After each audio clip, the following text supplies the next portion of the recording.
Your grandfather knew things the government doesn't want you to know today. Skills that kept families alive through the Great Depression, 2 world wars, and decades of hard winters. Skills that are now illegal in most American states. These 10 forgotten tricks from a simpler time still work today. And some folks are quietly bringing them back. Before the regulations, before the permits, before a man needed a license just to feed his own family, ordinary Americans lived off the land. They built their own homes, brewed their own drinks, healed their own children, and never asked permission. Today, most of what they did would land you in court. But these old ways still work. And in a world that feels less certain every year, knowing them might matter more than you think. Number 1. The rain barrel under the gutter. Your grandparents collected rainwater off the roof of the old farmhouse.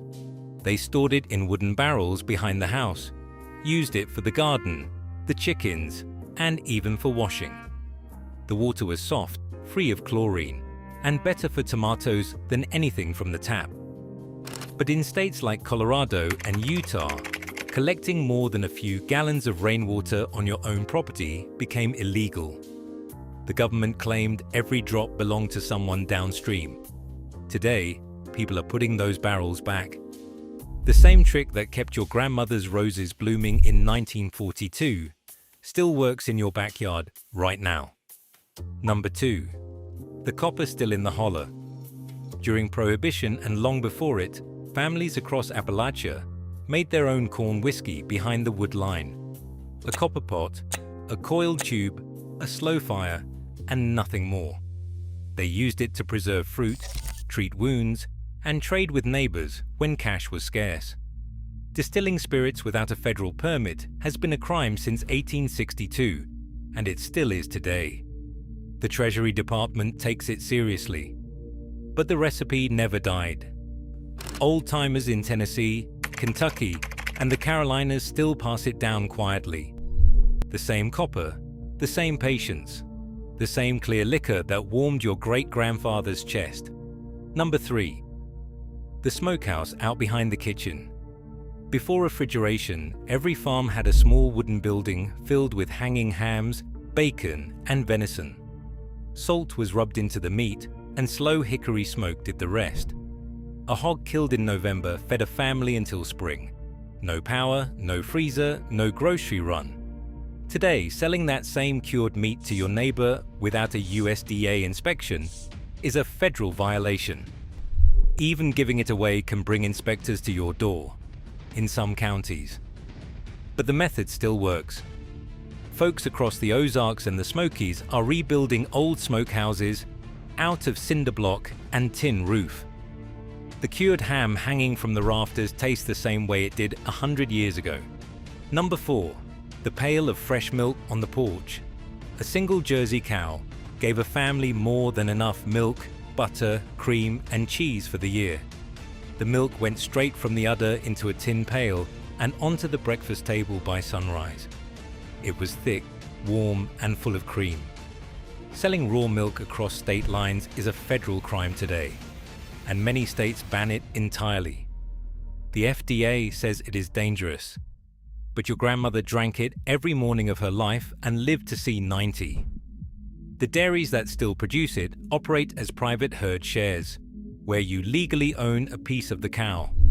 Same milk, same clean tradition that fed strong American children for 200 years. Number 5. The hand-dug root cellar. Behind every old farmhouse, there was a cool, dark hole in the ground, covered with timber and earth.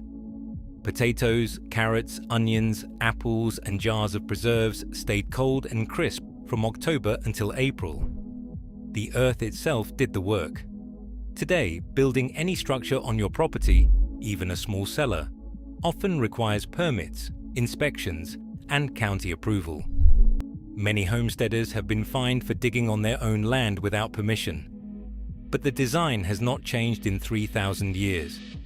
A pit, a roof, a door, and a steady 50 degrees year-round. The food keeps, the trick still works.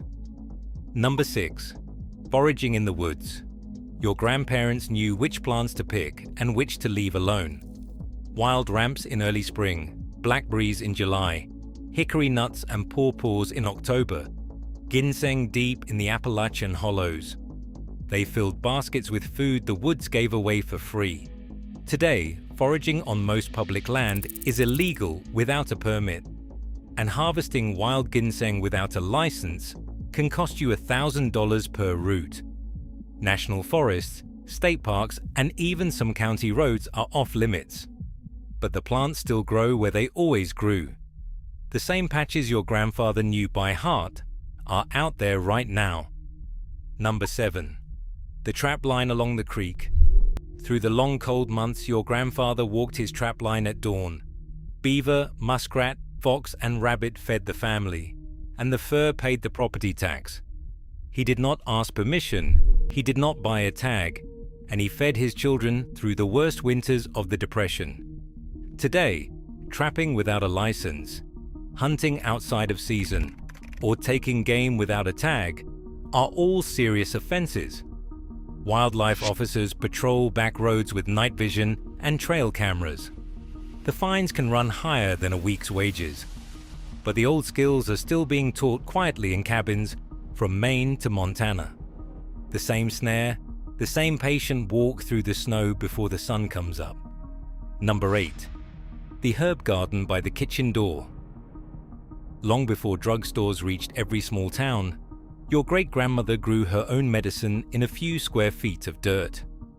Yarrow stopped bleeding, peppermint settled the stomach, willow bark eased the fever, and garlic and honey fought infection. She knew what to brew, what to chew, and what to leave alone. Today, selling any of those remedies as treatment for an illness is a federal violation. The FDA can shut down a small herbalist overnight, but the plants still work the way they always did. Across rural America, women are quietly tending the same gardens their grandmothers planted. Number 9.